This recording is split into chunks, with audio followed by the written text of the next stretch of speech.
Ça y est? Ah oui. Merci Monsieur le Président, Monsieur le rapporteur, Madame la Ministre. Nous voici donc à aborder les derniers titres de ce projet de loi.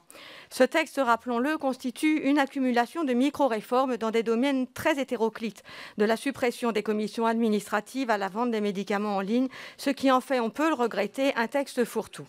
Même s'il répond à certaines attentes des Français et des collectivités, ce texte met de côté certains sujets comme la numérisation et l'informatisation des démarches administratives qui complexifient souvent la vie de nos concitoyens au lieu de la simplifier.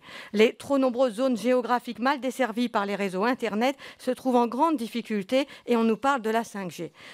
Toutefois, ce projet de loi présente un grand nombre de mesures pouvant simplifier la vie des entreprises, notamment dans leurs relations avec l'administration. Et le groupe UDI indépendant tient à saluer cette volonté. En ces temps de crise, tout soutien au monde économique est à encourager, c'est ce que nous ferons. Nous souhaiterions ensuite souligner l'important travail du Sénat, qui a enrichi le projet de loi et complété de nombreuses mesures prévues par le gouvernement. Je n'en retiendrai que quelques-unes que nous espérons voir maintenues au cours de cet examen au sein de notre Assemblée. L'article 25 bis, qui renforce le pouvoir d'information des maires pour les avant-projets d'installation d'éoliennes. Si nous sommes pour une transition énergétique d'ampleur, celle-ci doit se faire dans la concertation avec les élus locaux et les riverains. Sinon, ces projets ne feront que renforcer la défiance des populations. C'est un sujet particulièrement vif dans ma région des Hauts-de-France, ainsi que dans le Grand Est. L'article 34 bis A, adopté suite à un amendement de notre collègue Nathalie Goulet, il vise à faire coïncider les droits du porteur avec la durée de vie de la carte vitale. C'est une première mesure pour lutter plus efficacement contre la fraude sociale, ce qui est le plus souvent une fraude documentaire.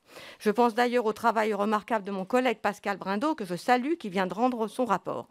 Le sujet est important et mérite de nombreuses évolutions législatives et administratives. Enfin, l'article 44 bis B, qui propose une expérimentation de 3 ans d'une clause de révision des prix sur les contrats agricoles. C'est une étape essentielle pour assurer un revenu décent à nos agriculteurs. C'est le sens des propositions de la commission d'enquête que les pratiques de la grande distribution, présidée par Thierry Benoît. En revanche, des interrogations et des incohérences subsistent sur certaines dispositions, telles que l'article 33 qui remet en cause le statut des personnels de l'ONF en proposant de remplacer les fonctionnaires assermentés par des salariés de droit privé. Alors que l'ONF rencontre des problèmes de gouvernance interne avec une baisse de personnel et de budget, conjuguée à des enjeux écologiques de plus en plus prégnants, les choix à faire pour les forêts et l'avenir de cet établissement public, soulignons-le, mérite mieux qu'un débat tronqué au détour d'un article d'une loi de simplification administrative.